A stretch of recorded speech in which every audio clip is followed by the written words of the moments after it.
اسلام کی تعلیم بڑی متوازن ہے. ایک طرف سوال کی مذمت ہے، مت اپنا دستے سوال دراز کرو کسی کے سامنے. جو شخص ہاتھ پھیلاتا ہے مانگنے کے لیے وہ اپنی عزت نفس کو ہتھیلی پر رکھ کر آپ کے سامنے پیش کر رہا ہے، اور آپ ٹھوکر مار دیتے ہیں اس کی عزت نفس. مانگو اللہ سے،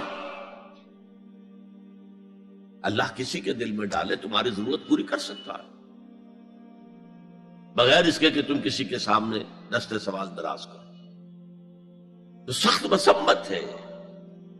اور خاص طور پر بیگری جو ایک انسٹیٹیوشن بن گیا ہے، ایک پیشہ بن گیا ہے، وہ تو اسلام کی تعلیمات کے منافی ہے. اور جس طرح کی ہم خیرات بانٹتے ہیں، 5 روپے کا نوٹ دے رہے ہیں مانگنے والوں کو مسجدوں کے باہر، سمجھ رہے ہم نے حاتم طائی کی خبر کو لات مار دی، حالانکہ حقیقت میں آپ انسٹیٹیوشن آف بیگری کو سپورٹ کر رہے ہیں.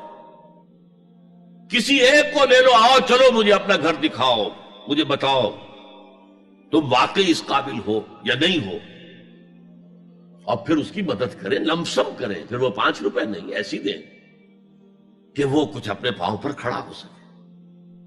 میں نے 1 روپیہ نہیں کہا، آج دیکھیں 1 روپیہ تو اب کوئی شے نہیں رہی، لیکن یہ کہ 5 روپے کا نوٹ بھی آپ نے تقسیم کرنے شروع کر دیے، یہ کیا ہے؟ وَالسَّائِلِينَ وَفِي الرِّقَابِ. لیکن دوسری طرف سائل کو جھڑکنا نہیں ہے. اما السائل فلا تنہر، جھڑکو نہیں. اچھا بھائی نہیں، معاف کرو، میرے پاس اس وقت آپ کی مدد کے لیے کچھ نہیں ہے، میں کچھ نہیں کر سکتا. تو ان دونوں کے درمیان اصل میں معاملہ ہونا چاہیے. بلکہ یہاں تک بھی فرمایا سائل کو ضرور دو، چاہے وہ گھوڑے پر سوار ہو کر تمہارے دروازے پہ آیا. کیا پتا اس کی واقعی الجھن کیا ہے. تو سوال کی مذمت اور سائل کو جھڑکنے کی ممانعت. حتی الامکان خالی ہاتھ نہ لوٹاؤ، اس نے اپنی عزت نفس اپنی ہتھیلی پر رکھ کر تمہاری سامنے پیش کر دیا، اسے ٹھوکر نہ مارو.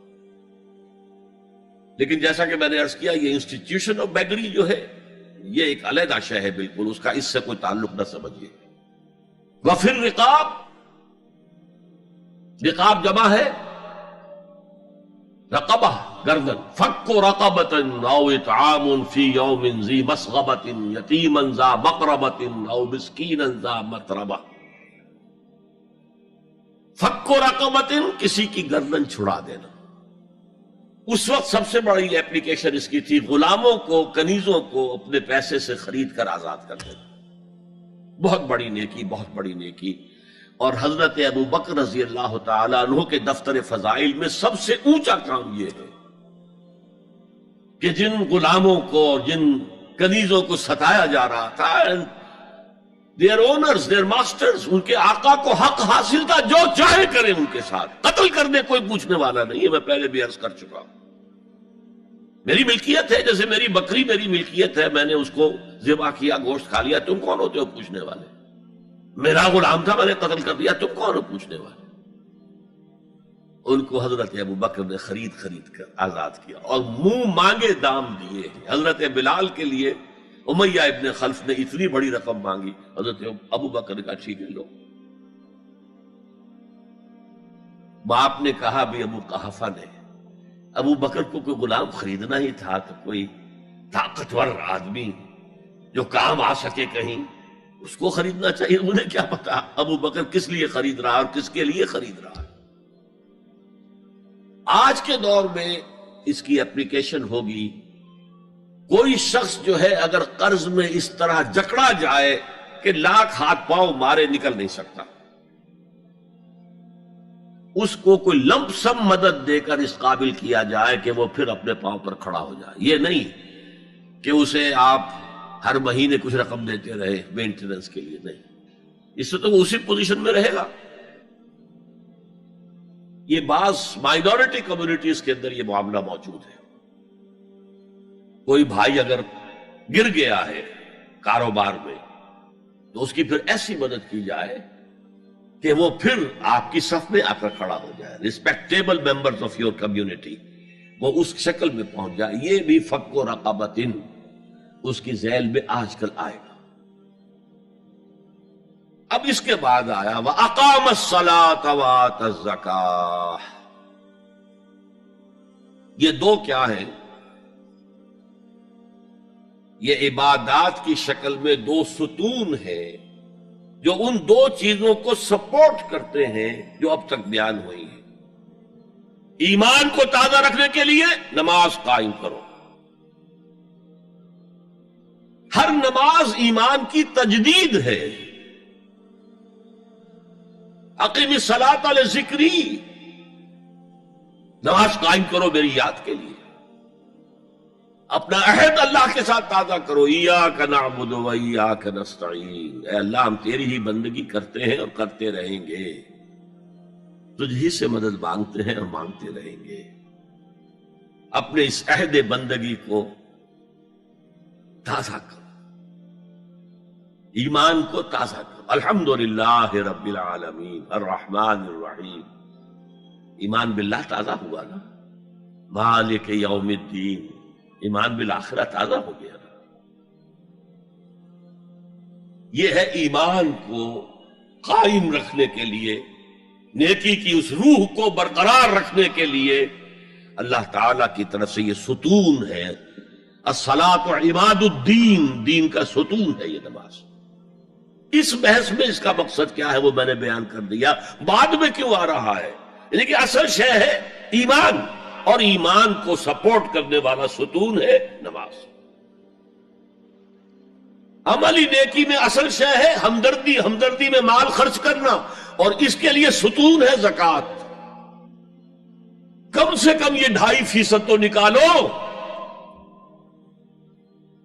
بوتل کا کارک تو کھل جائے، پھر اور بھی دو اور بھی دو اور بھی دو. یہ تو obligatory ہے، یہ تو فرض ہے، یہ تو لازم ہے. لیکن مقصد کیا ہے؟ اس کو جو سمجھ لیا بس یہی زکوٰۃ ہی ہمارے ذمے میں ہے، وہ بڑے مغالطے میں.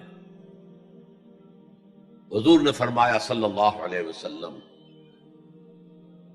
ان فی المال حقا سوى الزکوٰۃ. اے مسلمانوں یہ نہ سمجھنا کہ بس زکوٰۃ ادا کر دی تو تمہارے مال کا سارا حق ادا ہو گیا. ان فی المال حقا سوى الزکوٰۃ، تمہارے اموال میں حق ہے اللہ کا زکوٰۃ کے علاوہ بھی. اور پھر آپ نے یہ آیت پڑھی وَآتَى الْمَالَ عَلَىٰ حُبِّهِ ذَوِي الْقُرْبَىٰ وَالْيَتَامَىٰ وَالْمَسَاكِينَ وَابْنَ السَّبِيلِ وَالسَّائِلِينَ وَفِي الرِّقَابِ وَأَقَامَ الصَّلَاةَ وَآتَى الزَّكَاةَ. یہاں آتا زکوٰۃ تو ہے ہی ہے، اس سے پہلے جو آ رہا ہے یہ سرپلس ہے، اس سے آگے کی بات ہے، یہ ایڈیشنل ہے. اسی لیے جب انفقوا انفقوا انفقوا انفقوا انفقوا کی جو تکرار ہوتی ہے قرآن مجید میں، تو ایک جگہ پھر سوال کیا صحابہ نے کتنا خرچ کرے حضور؟ فرمایا قل العفو، کہہ دو جو بھی ضرورت سے زائد دے ڈالو. Don't accumulate, don't retain any thing.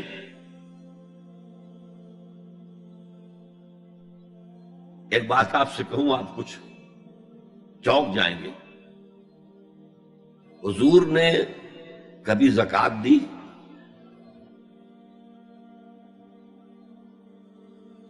کبھی نصاب کے بقدر پیسہ آپ کے پاس جمع ہوا کہ آپ پر زکوٰۃ واجب ہوتی؟ کیسی عجیب بات ہے. ارکان دین میں سے ایک رکن سرے سے غائب. کبھی آپ نے مال رکھا ہی نہیں. حضور کا اسوہ ہم جانتے ہیں، مسواک کر لی ہے، پانچے جو ہے ٹخنے سے اوپر کر لیے ہیں، یہ اسوہ ہے. ہاں ہے، یہ بھی ہے، ٹھیک ہے، سنت ہے. اسوہ تو یہ ہے. اور صرف آپ کا نہیں، جنہیں ہم کہتے فقراء صحابہ، ابو ہریرہ، ابو ذر، سلمان فارسی، علی رضی اللہ تعالی عنہ اجمعین، یہ فقراء صحابہ میں سے تھے. کبھی کچھ نہیں رکھا اپنے پاس. میں نے بتایا تھا آپ کو شاید کہ حضرت علی کی جب شادی ہو رہی تھی حضرت فاطمہ سے، کوئی مکان تھا ہی نہیں، کہاں لے کے جائے؟ ایک انصاری نے ایک حجرہ دیا ہے اپنے مکان کا، اس میں حضرت فاطمہ ودا ہو کر گئی. He didn't have any home. ابو ذر وہ تو دوسری انتہا کو چلے گئے تھے. قانون یہی ہے، حلال سے کماؤ، اگر ایک حد سے آگے بڑھ جائے تو زکات دے دو، باقی تمہارے اختیار میں ہے، دینا چاہو دو، نہ دینا چاہو رکھو اپنے پاس. قانون اس سے زیادہ آپ کو پابند نہیں کرے گا. کبھی بھی آپ نے جبر نہیں کیا، ایمرجنسی میں بھی جبر نہیں کیا. ایک واقعہ آتا ہے کہ حضور کو کئی وقت کا فاقہ تھا. تھوڑی دیر کے بعد حضرت ابو بکر آئے، آپ نے چہرے سے پہچان لیا کہ فاقے سے.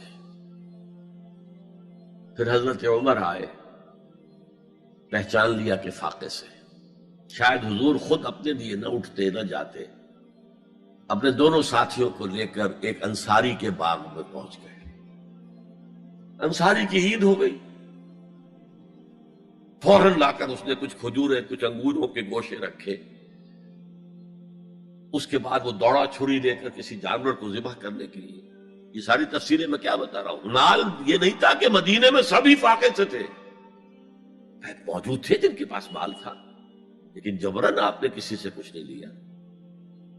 جب وہ چھری لے کر چلا، فرمایا دیکھنا کسی دودھ والے جانور کو نہ ذبح کرنا. بہرحال کچھ دیر کے بعد وہ گوشت پکا کر لایا، روٹیاں رکھی. اس کے بعد حضور نے ایک روٹی پر چند بوٹیاں رکھ کر کہا یہ عائشہ کو دے آؤ، اسے بھی کئی وقت کا فاقہ ہے. اور پھر حضرت عمر کی طرف رخ کر کے کہا عمر یہ ہے وہ نعمتیں جس کا حساب دینا پڑے گا اللہ کے ہاں. وَأَمَّا بِنِعْمَةِ رَبِّكَ فَحَدِّثْ، اور یہ جو فرمایا گیا الہاکم التکاثر میں نعمتوں کا حساب لیا جائے. وَلَا تُسْأَلُنَّ يَوْمَئِذٍ عَنِ النَّعِيمِ، فرمایا یہ نعمتیں ہیں. یہ ہے اصل میں انفاق کا معاملہ. آپ کے اس پر چھوڑ دیا گیا ہے. جتنا بھی آپ میں جذبہ ہے، جتنا بھی آخرت کا یقین ہے، اتنا ہی آپ پسند کریں گے کہ آخرت کے بینک میں جمع کرائیں، یہاں کے بینکوں میں کیوں جمع کرائیں. یہاں کتنا دے دیں گے آپ کو؟ 10%، 20%. وہاں 700% ملتا ہے. 700% نہیں، 7,000، 700 گنا. Why to keep it in these banks؟ حضرت مسیح کا جو پہاڑی کا واس بہت مشہور ہے، سرمن آف دا ماؤنٹ، بڑے پیارے الفاظ ہیں. میں آپ سے اپنا تاثر عرض کیے بغیر نہیں رہ سکتا. جہاں تک مواعظ کا تعلق ہے، جو حضرت مسیح کے مواعظ آئے ہیں ان سے اونچے واعظ کوئی ممکن نہیں. اسی میں یہ جملہ بھی ہے، دیکھو اپنا مال زمین پر جمع نہ کرو. جہاں چوری بھی ہوتی ہے ڈاکہ بھی پڑتا ہے، کیڑا بھی خراب کرتا ہے. آسمان پر جمع کرو جہاں نہ چوری کا اندیشہ، نہ ڈاکے کا خوف، نہ کیڑا خراب کر سکے. اس لیے کہ میں تم سے سچ کہتا ہوں کہ جہاں تمہارا مال ہوگا وہیں تمہارا دل ہوگا. مال یہاں ہوگا تو دل اٹکا ہوا ہوگا، اور فرشتے اس طرح گھسیٹ کر کھینچیں گے آپ کی جان کو جیسے کہ سیخ پر سے کباب کھینچا جاتا ہے. اور اگر دل وہاں لگا ہوا ہے جس کے لاکھوں کروڑوں ڈالر سوئس بینکس میں جمع ہیں، اسے کہا جائے نکل جاؤ پاکستان سے، اسے کوئی تکلیف ہوگی؟ نکل جاؤ فلاں ملک سے، ملک بدل کرتے تو کیا تکلیف؟ میرے بینک کے اندر پیسے ہیں. البتہ جس کا باہر کچھ نہ ہو اسے اگر یہ دی جائے سزا تو اس کی تو جان پر بن جائے گی.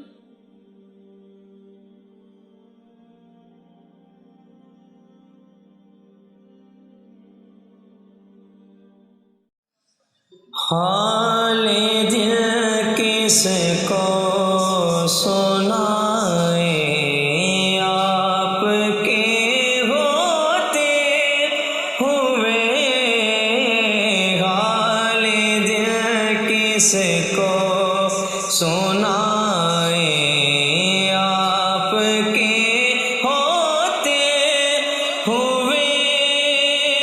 حال دل کس کو سنائے آپ کے ہوتے ہوئے کیوں کسی